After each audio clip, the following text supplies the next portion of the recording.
This is your host, Laura Winters, the heart-led pathfinder, intuitive energy healer, speech-language pathologist, and owner of Your Light Holistic Therapy and Wellness, LLC. Welcome to Miracle in Time, a mini-series podcast that brings you the stories of beautiful humans exploring the synchronicities, blessings, and miracles within our perception of time. It illustrates that events are not just happening to us, but for us.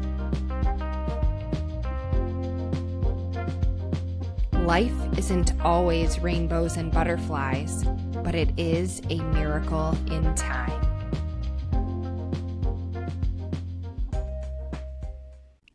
As a disclaimer, this podcast contains general information about various topics and medical conditions and is for educational purposes and inspiration only. Your Light Holistic Therapy and Wellness, LLC is not responsible or liable for the accuracy of information contained in this podcast. The information contained in this episode is the personal views of the host and guests, respectively. This podcast is not meant to replace the advice of your healthcare provider and is not intended to prescribe, prevent, treat, or diagnose disease. You assume all risks when you continue this episode. On today's episode, I talked to Patty Fisher, an amazing speech-language pathologist who I've met along the way, and she shares some beautiful insight into orofacial myofunctional disorders and therapy. Patricia Fisher is an SLP, a speech-language pathologist who works with Speech and Language Associates of Dayton, Ohio. Patty is certified in Lidcombe, an Australian program for stuttering, and Orofacial Myology. Patty has served as adjunct faculty at Miami University of Ohio and for the College of St. Rose in New York. She has received honors of the Association for Ohio. This is the highest honor given from the association and is a one-time lifetime award recognizing distinguished contributions to the field of speech. She has chaired the Consumer Affairs Insurance Initiative and Student Scholarship Committees and was the Director of Public Information. In 2018, Patty was invited to join the teaching team of Make the Connection with Dinah Davidson and Mary Billings. She completed a research project on orofacial issues with the Max Planck Institute in Germany. Patty was awarded the Connie Painter Distinguished Service Award for her mentoring efforts in 2021. She is the recipient of 17 ASHA ACE Awards for Excellence in Continuing Education. I hope that you enjoyed this episode and this miracle in time. Hi, Patty. I'm so excited to talk to you today. Hi, Laura. I'm kind of excited, too. I hope we're going to have some good times going over some information today. For sure. So I met Patty at the Make the Connection course in Cincinnati in October of 24. So I went to get some training for orofacial myofunctional therapy, and Patty is one of the instructors, and she is so beautiful, has such great information, and is a really kind soul. So I wanted to bring her on so that she can relay some of that information to you guys. Well, thank you. That's a great introduction. I really enjoyed that class. We had such fun because people who came were the ones who really wanted the information. What I feel right now is that we have so much going around, it's hard for us to focus. And I think that one of the things our undergrad and graduate schools do that's very good, we get a nice overview of things, but one thing is that things keep changing, and this is just another tool for our box. And I'm glad that, we're opening up and going to add it to what we already know. How do you feel that same way, that there's a little bit of a link because we don't get it directly, but yet we have to kind of seek this out on our own, the information? Exactly. And it's maddening to me because I feel like it's such foundational information. This is it's just wild to me that this is not essential for a graduate program. Well, and you know what? I was looking back through my undergrad and grad stuff, which was really long ago, but you know what we did? We used to study these things in every class, and it wasn't called what it's called today. It had different names. We called it anatomy, we called it different things, function, we called it all kinds of things that made sense in that class, like what was the mechanism doing for voice, or what was the mechanism doing in stuttering, or what was the mechanism doing in making a speech sounds. And we had to learn it in those different perspectives. And then I don't know what happened, but I think that those parts, because there's so much to teach, I think the universities had to work around that to try to get as much in as they could, because they are teaching wonderful things and doing a great job, but I just don't know that they can get everything in. So No, I completely agree. I mean, if you think about the umbrella of speech language pathology, you're working with, newborns all the way up to people who are over 100 years old. I mean, so the continuum is so large, and there are so many things we work on. People are like, what does a speech therapist even do? Oh, we work on everything from the neck up. I mean, there's so many different things. So you make a really, really great and valid point in that they're doing the best with what they have, and they have had to shift. And it also goes to what are the passions of the instructors as well. You go to certain places because there are the people there who have a really great passion, research background in certain areas. So you can kind of specialize based on, where you're going. But for me, this information is just like, it's just gold. And once you learn it, you can't unlearn it. You can't unsee it. It's all over the place. And every little thing that comes up, it's almost like there's a tie right back to that. So to have this option of the orofacial myofunctional therapy that kind of encompasses all these pieces together and creates this beautiful foundation, and then you pull from, like you said, that true anatomy and physiology that is so important, and where our body really is, and then function of where we need to be going. Right. Yeah, oral motor dysfunction refers basically to difficulties with the coordination of movement of the muscles, like in the mouth, in the face, in the throat, and how it impacts speech, eating, and swallowing. That's pretty involved, and it's sort of an umbrella term. So it encompasses various disorders that affect these areas.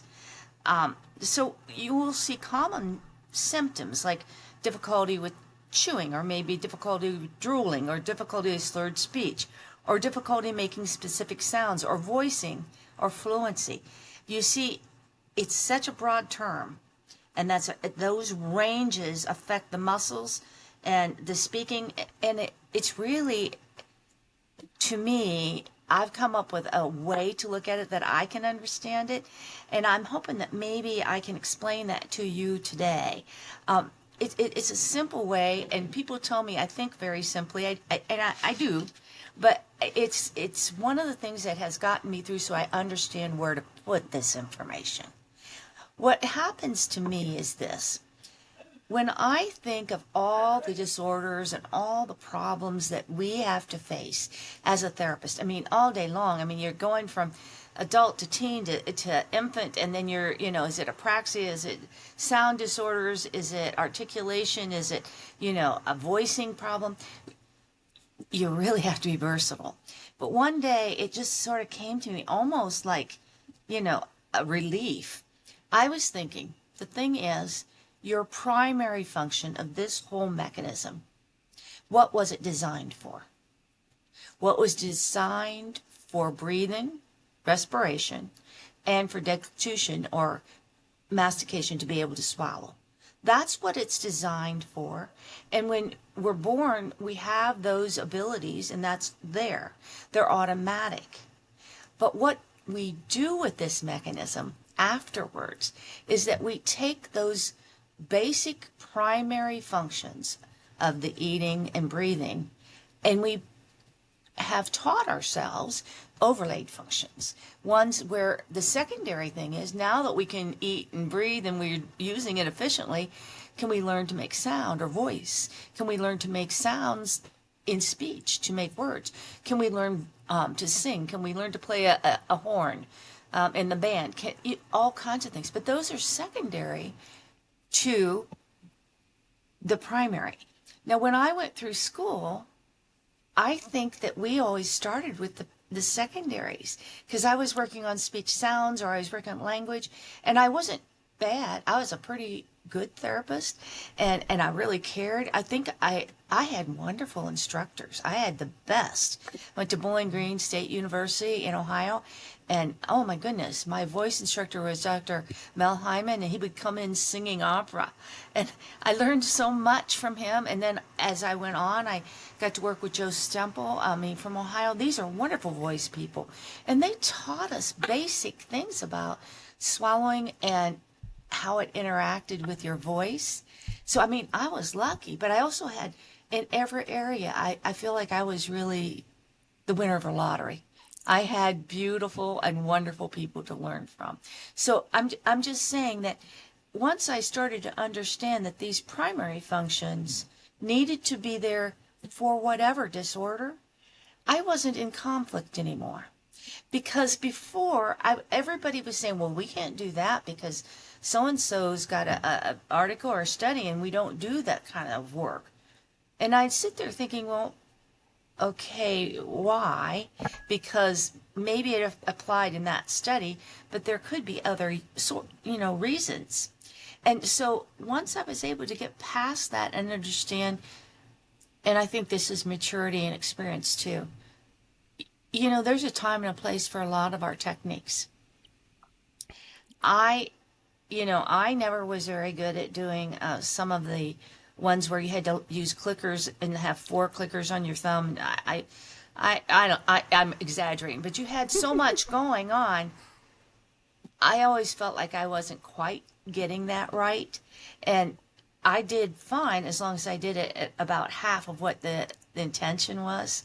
But that's what I mean. There was a time and a place to learn that technique and to use it, and it was appropriate because it worked with that client. But that doesn't mean it will work with everyone. And this is not a one-size-fits-all. Exactly. And it's very interesting because with this this view of the body and how everything works, everyone is a human, right? But like, all the airways are different. All the ways that the tongue move is completely different. And so to come in with this blanket idea of how you're going to fix someone or help them along the way, it's really misguided because it's so very specific. And we always say like, oh, we're doing the therapy tailored to the person. But this is just so very interesting because we're working with specific muscles, and the everything is very so specific, and the evaluation and the assessment of each piece and part is very extensive, Right. And sometimes you have to get into the session and get into working with your client before you realize that you need another component or another point of view.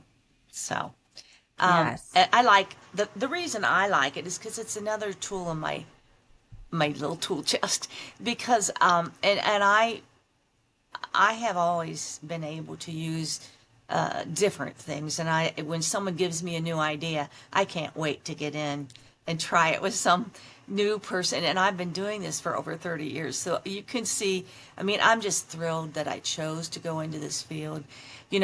When I was young and didn't know what I was going to go into, the reason I chose speech language pathology had to do with my younger sister had some problems, and my mother took her around the doctor in our little small town, found somebody for her. I still remember sitting there. I was the 5-year-old with my 2-year-old sister, sitting there wanting to play every game. I was so jealous. And this therapist was just fun and full of life, and she had good ideas, and she just played the interaction well with my sister, and my sister did well, and I would go home, and play the therapist because Aw. that's what big sisters do. But I was lucky because that was a really good role model and early on. And when I went to school, I remember I went to school thinking I might go into something else. When I came home, I was all signed up for speech language pathology stuff. And I remember my dad kind of looked at me like, he says, "Don't you have to take some the other things?" Like, I said, "Oh no, this is what I want to do." So he Aw. backed me. So that was good. That is so sweet. I love that story. Like some people have these beautiful experiences with people that lead them on the way. And then sometimes it's just an idea. I know for myself and for Lynn, it was an idea of an idea that was planted of this is probably what you should do. So Oh, that's yeah. really interesting how that came to be for you. And that's really so sweet. Yeah, and I had a sister-in-law who was at Bowling Green at that time. It's very interesting. She she said because they were my brother and my sister-in-law were just older than me, and because I had played speech therapist for so long, and I can remember her saying, "I think this might be a great field, and Bowling Green has such a great department. Why don't you come up and visit?" And so don't you see, I think I was kind of predestined to be there. And I went, and it was a good fit, and it just felt right. And you know I am so glad that I chose this because speech language pathology hits so many good things. I mean, there's a lot of things to study and know, structurally, anatomy, and those things that are hard. They're very hard, and you've got to memorize and you've got to study it. But there are also some things that help you become a different person, like learning how to interact and how to receive information and where to put it, and then how to help another person come through it too. I think it is one of those fields where every day when I come home, I actually feel grateful that I have had this job. And every day, I'm so grateful for one or two or three or all of my clients because they've all lift me up. And it's very Yeah. important because if I came home and didn't feel that, I don't know if I could have stayed this long. And I literally get up every day and look forward to seeing them. And I get up and finish coming home. Can't wait, to just think about the good things we've accomplished. I'm a lucky person to have that kind of job. You are extremely lucky. And it does sound like those seeds were planted along the way to guide you that this is where you need to be. And how beautiful is that? It's interesting. I was honestly thinking about this on the drive here. How sometimes these seeds are planted and we just ignore, oh no, I'm going to do this. Or but when you're guided and you're led to be able to follow that, it does come to fruition of this like beautiful story, right? So Right. I think that's just so beautiful for you. And I think the cool thing about speech therapy is we have this beautiful connection with communication and having these beautiful communication just exchanges with our clients and our patients and the families. I mean, I think it's just it's such a great field to be in. It is. And I'm hoping, that other people are having that same kind of joy. I hope that that's what their experience is too. And that's why I don't like, and maybe it's just me, but I don't see that we have to be at each other and challenging each other because, I think each of us has something to offer. And, there might be something to this particular approach later. You're going to find that patient that needed it. And you're going to think, thank goodness I listened to that other person. And this is a Mhm. good idea. And I think we don't need to be right all the time. I remember one time I gave a talk about the fine art of not being right. Oh, I And love it that. was interesting because you know what? I'm not. I'm not right all the time. And it's okay as long as I catch or change, But if I push through an idea that just is one that was taught to me at a certain point in life and I hang on to it with dear life, I'm not sure that I'm growing, and it's not good for anyone else either. Correct. There's so much room for everyone. Sometimes we have this lack mentality that if we don't get all the clients, or if we don't do this, or if we don't do that, we're going to be in this place of lack. And there's so much opportunity and abundance out there, but you have to look at it from that perspective. And so anyway, so back to your kind of like point of even some of these ideas that people have, it maybe wasn't that it was right or wrong, but it was the catalyst that brought you to the next thing that you needed to be at. Right. Mm-hmm. That was sort of interesting too, because when I was in school at Bowling Green, I do remember at one time my professor, Dr. Hyman, he came back after he had taken a seminar, and he was so excited. And it happened to be on orofacial myofunctional disorders. And that was years ago. He was one of the earliest, and he says, this is it. And he sat me down, and he was going through his notes in this book and all these things he had discovered. And he says, I think you are going to be my myofunctional therapist. And I sat there because I had just read what ASHA had said, that it was a question and it had to be researched. And I'm thinking, I'm not even graduated yet. I don't think that I'm ready for this. But it was interesting. He gave me the fire to research and to listen and to consider new ideas. And I'm really grateful for that. And actually, after he died, his wife had his books in myofascial therapy, which he had put aside for me.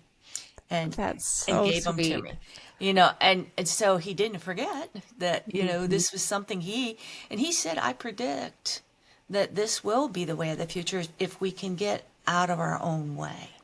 And I think that's interesting because he really knew his anatomy. He knew music. He's such a smart person and such a good teacher, but he knew that the new channels were opening. And this was an area that we probably should be looking at. And I do remember him saying, not everything's exactly perfect, but that's what our job is. Our job is to look at it and figure out what works with this situation. So I'm so grateful for that. That was the first door that opened for me. Another door that got me into this is real strange because all my life I felt like I was doing my job pretty well. And knock on wood, I didn't think I had hurt anyone. Everybody was getting better and, all that kind of stuff. And one day my husband came to me and he said, I got this email. And I said, well, what? And he said, it's about orofacial myology. And the way I look at it, this is right down your alley. Now, why somebody would send this to my husband, I have no idea. But it did open my interest. I looked it up. And, of course, now I had all these books from my professor, and I ended up starting to be interested again. And then one day, and I still remember this clear as a bell, I woke up and I was sitting there thinking about my day and realizing that I was pretty good at what I was doing. Things were going along. We were making the bills and, kids came, everything was fine. But I wanted to be good at something. I wanted to really know something well. And I thought, all right, you got this invitation to take this course. You got all these books that came up. And even though I kept turning away and saying, no, not for me, I don't think it's me, I kept trying to resist. It kept coming back to me. And so I took the course. And, I'm glad. When I took the course, I found I knew quite a bit because I think my undergraduate program was excellent. I think my instructors were wonderful. And then this just kind of gave me, I had graduate work too in the areas, and it coincided, but this made me do some things that I wouldn't have done. I started to research on my own, taking more courses, and the more instructors I talked with, the more I learned. And I agreed with a lot of what everybody said, but sometimes I didn't. And it helped me become the person I wanted to become, a person who could look at something and analyze it and figure out what might be the best way to move. I think that's what I needed. Wow. To me, that was amazing. Yeah. Wow, that's really significant. I mean, just like the email sent, and then these are the things that these are the little the miracles that are happening for you. Yes. And being able to recognize that. And I love that you said this phrase, get out of your own way, because that has been coming up for me a lot. And these old patterns that we have of going through the motions, and when something comes up, we keep just doing the same thing that we've always done. And we've got to stop. We have to get out of our own way. We have to allow beautiful things to come to us. We just have to realize it and just allow it to happen. Right. I'm so glad you're seeing it, though, because I wish I had gotten there sooner. It's funny. I think I have to learn lessons more than once. Some people, they get it the first time through. Me, I need to be through it again and again. Sometimes you have to bump me right on the head, because I know it and I understand it when I'm with you, but I need the actual purpose to use the new knowledge. Mm-hmm. And it's funny. I have taken a lot of courses, and I've taken all excellent speakers, and I'm so impressed with what they have to offer. And I would tell you, even the ones that I participate in, if I don't get one new or different concept, then I'm disappointed. But I go in with the intention to get one different perspective, and I'm never disappointed. And that has really improved my attitude. It's improved everything about being a therapist, because I'm not expecting everyone to fill all my needs. I'm expecting to get some ideas. And I know this too. If I come out of a course and I have questions, or I feel like, gosh, I don't quite understand this, I take that as a good sign. Mm-hmm. I think it means that they got me to look at this differently and to pursue something differently. If I come out thinking I know it all, I'm really worried, because I don't think that's a healthy place. And I think that when I start to believe I know it all, it's time for me to get out. So those are some great points. I mean, we go to these courses, these talks for answers, right? Yes. We go to get all the answers. And so, and even when we're evaluating, should we go here and do this training, or should we go there? We're looking, where's the benefit for me? Where am I going to get the answers? What is this going to produce? Right. And sometimes I was listening. There's a guy that I really, really enjoy. He said that, it costs so much to go to a certain talk or a course or whatever. But, and you think this is just the amount of money that I have to expend right now, but you don't know what that will turn into in the future. So he said, you might spend $100 on something, but it might become and bring you thousands of dollars. You might spend thousands of dollars on something, and that may turn into tens of thousands of dollars or $100,000. You don't know the impact of what you're investing in sometimes. And sometimes that is that trust, that leap of faith, that feeling, is this right for me? Am I aligned with this?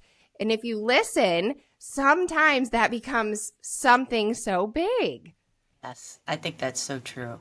I think we don't know when we go in, but if we go in with the right attitude, that we're looking to learn and not going in to find fault, not going in with the intention to catch somebody or to feel like we're shortchanged. I think if we have our attitude right, we can get something out of almost every place that we are. Mm-hmm. And I always try to live my life that way. And when I'm mentoring people, I try to help them get there. Because then I think if we can do that, we are ready and open to taking new knowledge. Lots of times I don't have a place to put the knowledge I'm studying right then. I'd like to tell you, that goes here and this belongs with that patient. But sometimes I'm just getting knowledge, a new perspective, and I don't even know where it belongs yet. Mm-hmm. And then I'm in therapy, and all of a sudden, I know where that belongs because that patient needed me at that moment. And I feel like having my toolbox there. That's why I say that all the time. I really think it's important to know that this is oral motor kinds of things are not in conflict with what you've already learned. You've learned wonderful things through your undergrad and your graduate stuff, and your schools are doing fabulous jobs. You need to understand they are, and we have wonderful teachers there. What we are adding is here's another little bit that might help you be able to tweak and use your information even better. And that's where I think we get into our conflict. People are like all or nothing. But I don't think the world runs that way. You know, it is, there's a lot of gray in there's a lot of gray, and that makes people uncomfortable. Yeah. I think the people who are strictly black and white, and I used to be one of those people, thinking a little more black and white, but that rigidity it caused a lot of stress, anxiety, depression. And when we can open ourselves to that gray area, and we don't have to latch on to anything, but if we allow that information to come through us, man, you can gain so much. And a lot of those, like for me, the anxiety that I had, I think about my sister. She's so beautiful, but she is like the most black and white person that I know. And her struggles are a result of that, you know? Mm-hmm. So I encourage her to just be a little more flexible, because then all those things kind of like, they start to go away. You know, the impact is more than you are aware. It is. We have a lot of courses and things coming up here in the future. It's going to give some people a chance to learn more broadly, I think. Now, I'm helping Mary Billings give that one course, and I'm sort of like Vanna White. You know, I'll be turning the cards and getting you a cup of coffee and helping you if you have a question, and I'll help you find where you're at. But Mary's the main speaker, and Mary really does a fabulous job helping people understand the concept from beginning to end. She helps weave the whole tone. And I'm always amazed, because this is a person who has given this course several times, but every time after every course, she goes home and corrects all the mistakes she might find or anything that anyone suggests and adds new material. And so when I go to listen to her, I'm always thinking, wow, this is almost like a whole new course. There's something to learn, because she presents it that way. She makes you become the owner of your information. I think it's a really good thing to listen to someone like that. I mean, I love also. I've worked also with Christy Gatto. I think she does a wonderful job, and Amanda Chastain is a very dear friend and does their work is excellent. I mean, I've taken all these extra courses, so I mean, you know, they're all good, and that's what I'm saying. I kept taking courses, and I would take them all again if they would let me, because I know I'll learn something that I might have missed the first time or the second time through. In September, we're hoping to have an advanced class that's even further along than we did one advanced class already this year, and we're going to add a doctor, an osteopath, that's going to work with us on total body connection and primitive reflexes.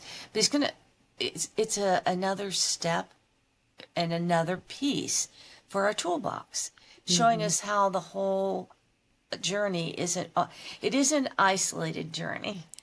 And so that was what I was excited about. Now, in that particular course, I'll probably do a little more talking. I think I'm going to share things about neuromuscular facilitation. I'd like to do some ankylosing stuff.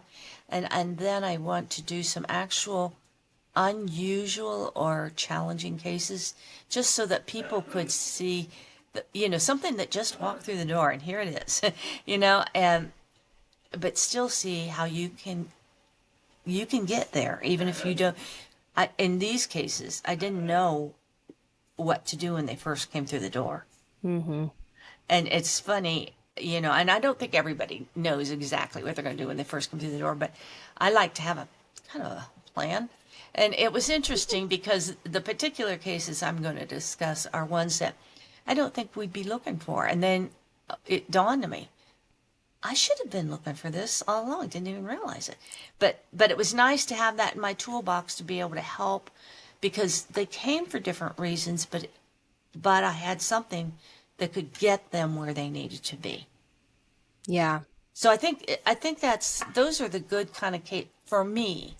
At this point in my life, I need to take courses that will allow me to grow more, to be able to ask the questions, to be able to kind of pull over to the side of the road and think about this a bit. What's this mean for my practice and my patients? Because my patients, I mean, I probably get too close to them. I really enjoy them, and we become friends no matter what. And and their success is my success. And if they don't have it, then I'm just as worried as they are. So, I found that to be true. Yeah. So the first course that you talked about was the Make the Connection course. And so we're hosting that. I'm hosting that here in, it's actually in Perrysburg, Ohio. Oh, okay. And that's going to be from July 24th through the 26th. And so this is kind of that foundations course of orofacial myofunctional disorders and therapy. And then the second course that you were talking about, Patty, is going to be this September, right? Yes. Yes. Or this fall. Yeah. And it'll be in Cincinnati. Okay. All right. Perfect. Yeah. And it's really interesting because, I say that this is kind of the bridge between Western medicine and the holistic community. So what I find is that the myofunctional therapy is like starting to boom very rapidly in the holistic community. And you hear more things about the primitive reflexes and things like that. So I think these courses are great and geared to information that is really applicable to kind of what's happening in the world right now, and where some of these communities are really looking for needed help. Well, and I think it's important that the foundations, again, like when I talk to you about the primary functions of the mechanism, those are pretty established. That's what that mechanism is for. And then the overlays are the ones that we use for speech, voicing, and stuff. And it's the same way with this. You want people who can lay the foundation, the primary information that is sort of factual, and, here's what we know research-wise. And then we need, and that has to be in a certain kind of delivery, it has to make sense, it has to be scientifically based, but then there will be overlaid issues as to how does this affect the rest of the mechanism, the rest of the body. That's why I think it's so important, because we have a lot of people saying a lot of things. And like I said before, some of it will be useful and some of it isn't. So we have to be selective, and that's part of, I think we have to listen and take away what we can use, and be selective about how we pick the information that will help our patients. Yeah. And I think because there are so many people out there doing their own thing, it's avenues like this where, I hope that people are able to say, hey, this is Patty, and she is really a beautiful person who I'd like to learn from, because, wow, she has a really kind of different perspective that maybe I haven't thought about before. Or I love that perspective because that's what I think, and I want to know that as well. I want to learn from somebody who is like that, And I do too. That's who I choose to. I wanted to be able to make the right decisions based on the fact that I could research it myself. There's a lot of great research out there. Robin Walsh has done wonderful research. Linda D'Afrio, I know Mary Billings. There's just all kinds of wonderful research out there if we want to look it up. But some of us don't have time to look it up all the time. So these people have put it and posted it for us. So if you go to their sites and you look up things, Oh my, and Christine, I can't think of her last name, but she has wonderful stuff too. But these sites are available for us to be able to look this up so that it isn't that it isn't researched, and it isn't that we don't have documentation. We do. I just don't think we all know where to find it sometimes. Mm-hmm. And I don't know about you, but when I'm with patient back to back to back to back, I don't have time to go and pull an article and hand it to the doctor who just called me 10 minutes ago. I will do it, but it has to be tonight, not this minute, because Exactly. and that's what I'm trying to say is that we have the research, we have these people that have put this stuff together for us. They're good advocates. We just need to use that because that's going to help all of us. Yeah. Yeah. And we need to speak about each other, our colleagues, in I think more positive tones. I have worked in the schools. I've worked at the university. I've worked in the hospitals. I've taught a private practice. I mean, I think that nursing homes, each one of those places has its own glory. And there's something about it that is just so endearing and so good. And it's a way to learn. I'm glad and I am grateful for each one of those opportunities. And believe me, I walked in green as grass. I didn't know a thing. But it was some kind therapist there that took me by the hand and said, here's where we go, and helped me become a better therapist. And I'm so grateful to every opportunity that's happened. Whereas I think sometimes today, people just come out with one idea of what they want to do, maybe just hospital or maybe just nursing home or whatever. And I don't know that that's going to give you as broad of an understanding. And as you mature in your job, you're going to find that you have more questions and you may want to learn more of those other things. I'm grateful because I think that's the person I have become because of the experience these people gave me and that they shared. And I have never felt like I've been in competition with anyone. I never felt like there was anything other than I'm just going to be here to try to help as much as I can. And they gave me that. So I'm really appreciative. Oh, I'm really glad that you had those experiences. I mean, that does shape you into who you are. And in having that gratitude mindset, just being thankful, that provides so much joy and blessings to your life, being able to realize that. Yes. I do have that. And I'm glad because, like I said, I still get up every morning and jump out of bed. Can't wait to see my people. I love that. I love the interactions that I have. So I only work with adults and mainly older adults, and I just love them. And my husband too. We just moved my dad into independent living. That has been an adjustment for him, but we go a couple times a week, and you walk through, you have all the old men and women on the side saying hi as you come in, and my husband and I have been saying we just love them so much. There's so much wisdom and lessons and things like that. So when I work with my clients, I always tell them from the beginning, I'm here to teach you things, but I also want to learn from you as well, because you have a wealth of information that I don't have. And so that's one of my primary goals with working with the people that I do is like, man, I try to soak up as much information as I can because, I'm not here to just bring ego and information to them. Like, no, this is a connection together. And so being able to take advantage of that, Well, Laura, you're a blessing for all of us. We need this kind of approach. And it's nice to be able just to get to know a person and know, they're not just a bunch of facts. They're just another person, struggling along their own journey. So it's been lots of fun to talk with you today. I'm really enjoyed it. Oh, good. I'm so glad. So I'm trying to think, is there anything else that you might want to contribute? Okay, let's just shoot back just a little bit. So when we're talking about the primary functions, airway and deglutition, eating, swallowing, masticating, swallowing. Of course, those are the things. Breathing. And yes, breathing. Yeah. Oh, airway. Yes, Yeah, airway, yeah. breathing. Yes. And yeah, so when we come out as a newborn, these are the things that we can do, or hopefully we can do, right? Breathe and swallow.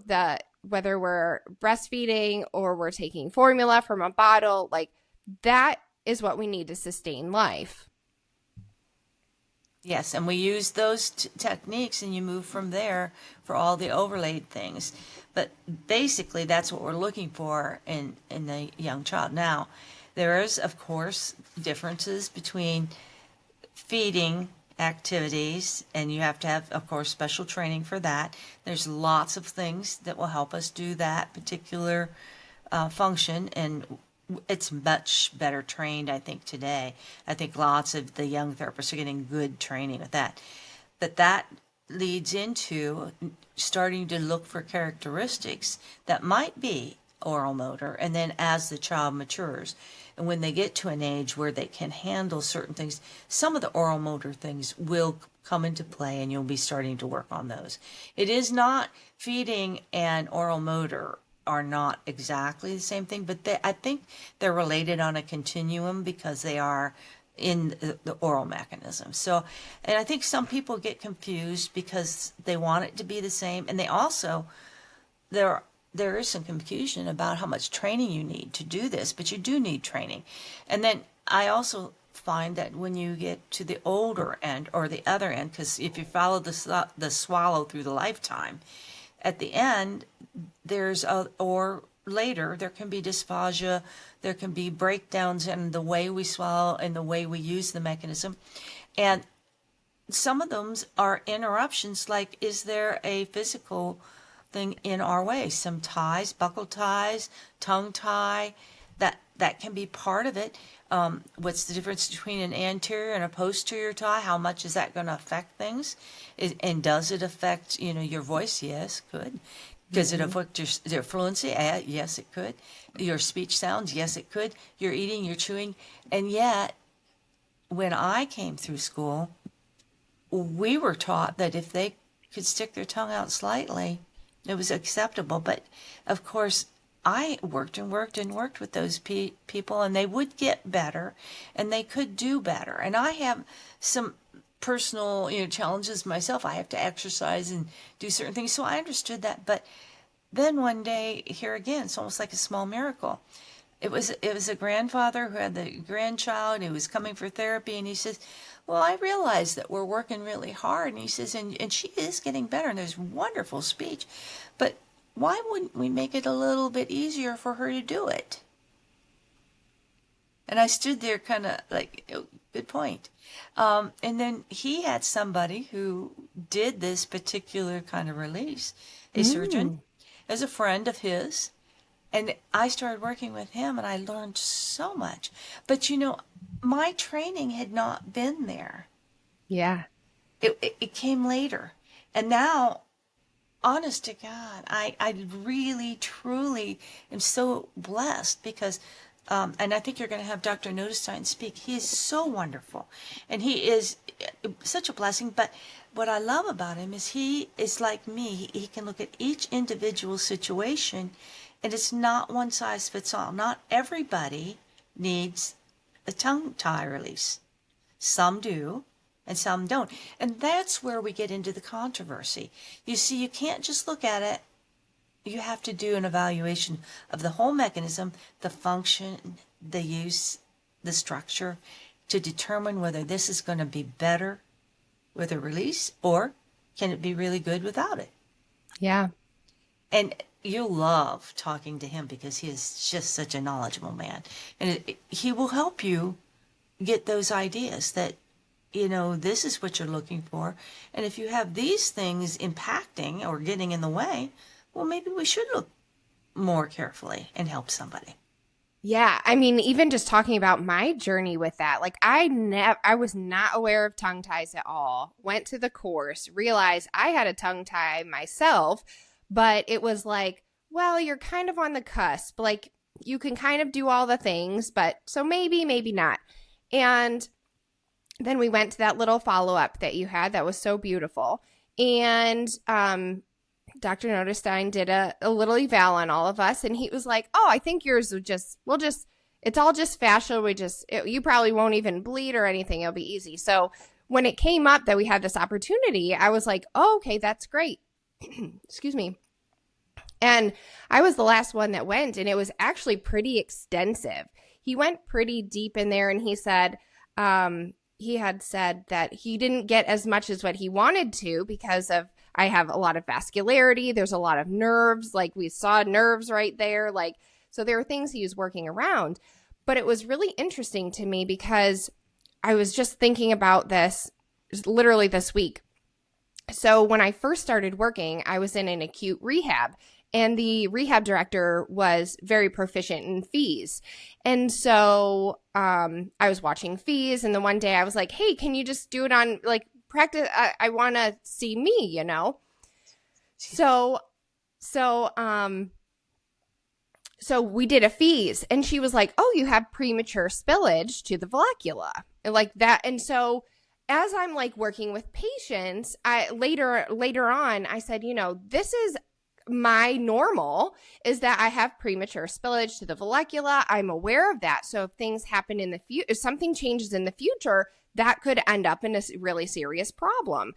Well, I would say in the past 6 months or so, about twice a week, I would have an episode where I'd cough on my food. I'm like, oh crap, it's going down the wrong pipe. And you know this information of, okay, well, I probably should do this different, probably should do this, compensation, all this stuff. And so when it came up this opportunity to be released, I thought, well, maybe this will actually help my swallow as well, you know?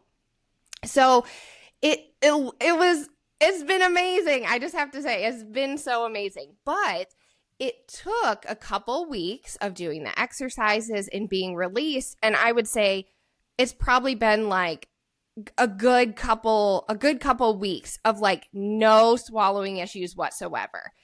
And I was thinking like, wait a second, I wonder if I had a fees done, if I wouldn't have any more premature spillage to the vallecula. And I was just like, this would be so crazy to see, you know? But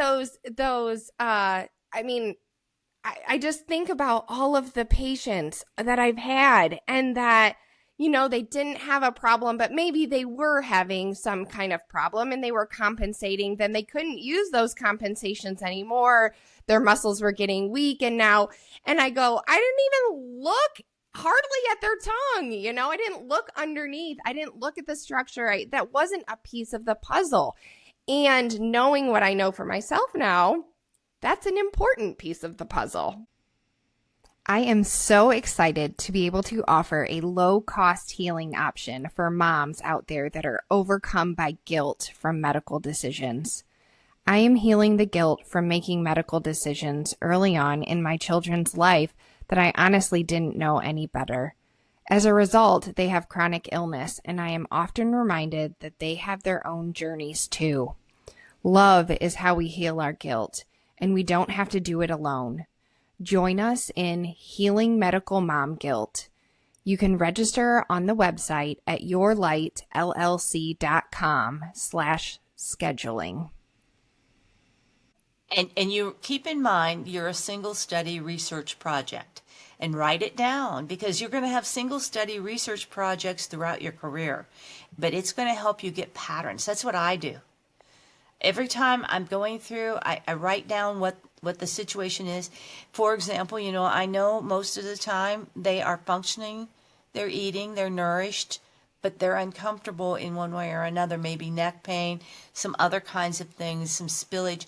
And it's so interesting because if I open myself, I can see the pattern. Mm-hmm. And if I don't, I kind of find myself with back my old training where it says, "Oh, good enough, close enough," and that's not really true. So it's interesting that you said that. That's really good information. Yeah, no, but I appreciate it. I appreciate the information and just your presence at the Make the Connection course. And I found the information to be so valuable. And even though right now I'm not using it extensively in what I'm doing, that knowledge base has, come back to me so much already. Like initially the cost of the course was scary. But it was just a feeling of, this is something I need to do. There were these tiny miracles and these seeds that were along the path that said, okay, I can't ignore this anymore. This is what I have to do. And like I said, even though it's not like completely integrated into my practice right now, the information that I've gained myself and in the healing for myself and my children is just unbelievable. It's just this new perspective on things. Like my daughter is she's coming in and out of relapsing, sucking her thumb. And the other day I was like, son of a gun. I looked in her mouth.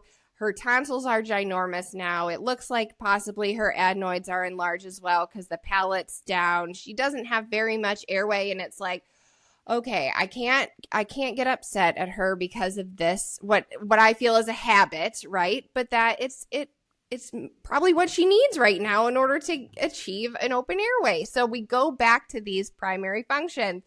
There's these things that happen because we're trying to eat. We're trying to eat food and we're trying to breathe. So I just am so thankful that this was part of my journey and I was able to learn from you and Mary, and I hope for great success with the course that we're bringing here and further success for you guys in the future. And and in everything that you do, Patty, because you just bring such a beautiful presence to whatever you do. And your knowledge is just, it's gold. And this perspective that you have of being open and gathering just tiny bits of information along the way and knowing that they're going to play out and they're going to be useful in the moment that you need it. It's just, I had no idea that's where we're going today, but that is gold right there. Well, thank you. One thing when we do our Toledo talk, I'm going to bring and try to get with Mary to bring you a book on that thumb sucking, and you are going to, it's the most positive thing you've ever read. And I hope that we can get something for everybody that attends. That would be fun if we could get one of those. That would be so great. It teaches you how to be positive about everything. And it's hard, when you come up against a wall and you think, okay, I've tried everything. How do you pull that positive note out? Anyhow, I'll see if I can find it. Okay. That'd be great. Thank you, Patty. I appreciate this conversation so much. And I just hope that everyone else who's listening has taken some of these beautiful nuggets that you've just left and do some great things with it as well. I feel they will. Thanks. Thank you for listening to Miracle in Time. If you would like to explore a theme or know someone perfect for this podcast, please fill out a form on yourlightllc.com/podcast. If you would like to learn more about my services, you can visit the website at yourlightllc.com.